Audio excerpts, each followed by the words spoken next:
Retour sur le plateau de CFO Radio en direct du Financium 2025 organisé par la DFCG et nous avons le grand plaisir d'accueillir Marie Redon. Alors Marie, je vais énoncer votre fonction à l'IESEG, puisque vous êtes à l'IESEG. Vous êtes professeure de contrôle de gestion et directrice de la chaire CFO and Sustainable Transformation. J'ai bon ?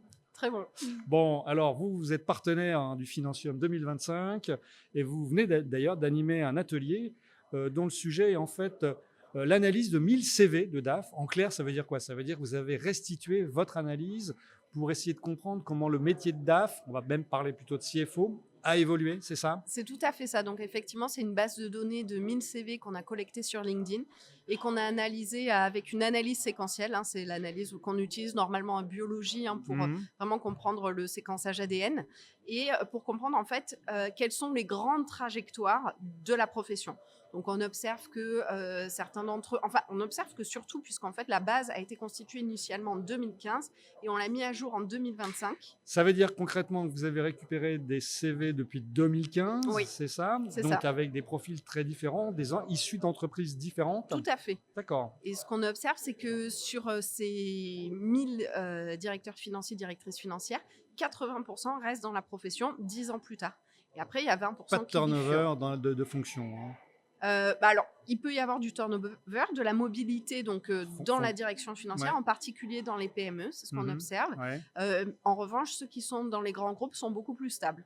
Et puis, il y en a qui sortent de la direction financière pour accéder soit à la direction générale, soit pour se mettre dans le conseil à leur compte ou dans un cabinet. Ça, quelque chose qui émerge en particulier avec les professions DAF de transition, directeurs financiers à temps partagé, pour répondre aux besoins des entreprises qui ont des besoins très spécifiques, que ce soit sur le déploiement d'un nouvel outil informatique, vraiment un projet plutôt centré sur la RSE, là où aujourd'hui c'est particulièrement Ça, c'est une vraie important. question. Le management de transition, les DAF de transition, c'est un nouveau job aussi pour eux, parce que c'est vrai que quand on est une petite PME, on n'a pas forcément les moyens de s'offrir les talents d'un grand CFO, de quelqu'un d'extrêmement expérimenté. Ça veut dire que c'est un nouveau débouché aussi pour les CFO, ce management de transition. Oui, ça répond à un vrai besoin des entreprises et aussi à une volonté de certains profils qui recherchent vraiment le challenge, l'autonomie, le fait d'être à son compte et donc la flexibilité.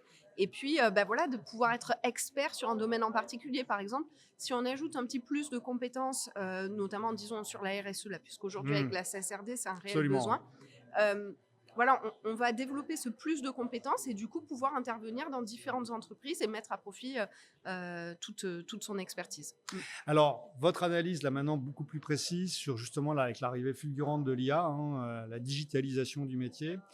Qu'est-ce qui a profondément été remanié dans la fonction finance dans les entreprises? Alors, l'IA, elle suscite beaucoup d'inquiétudes. On a peur effectivement de voir l'IA remplacer en fait la fonction finance.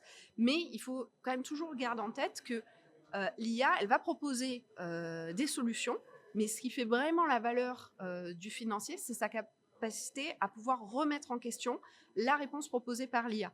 Puisqu'en fait, par exemple, ne serait-ce que si jamais on formule mal la question, la réponse proposée par l'IA peut être approximative, voire erronée. Et ça, il faut être en mesure de s'en rendre compte.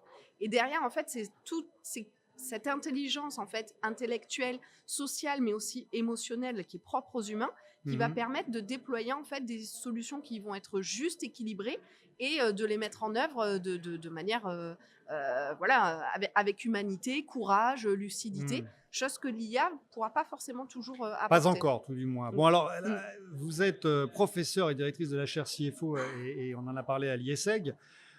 Comment on arrive à convaincre aujourd'hui, ou est-ce que c'est facile, ou est-ce que c'est naturel de convaincre la jeune génération, entre guillemets, d'exercer la fonction finance, sachant qu'à une époque, bon, on va dire ce qui est, c'était un peu un job poussiéreux, on va dire. Voilà, on était DAF, oh là là, on restait pendant 20 ans dans la même boîte, ou 25 ans, et en fait, on était un super comptable.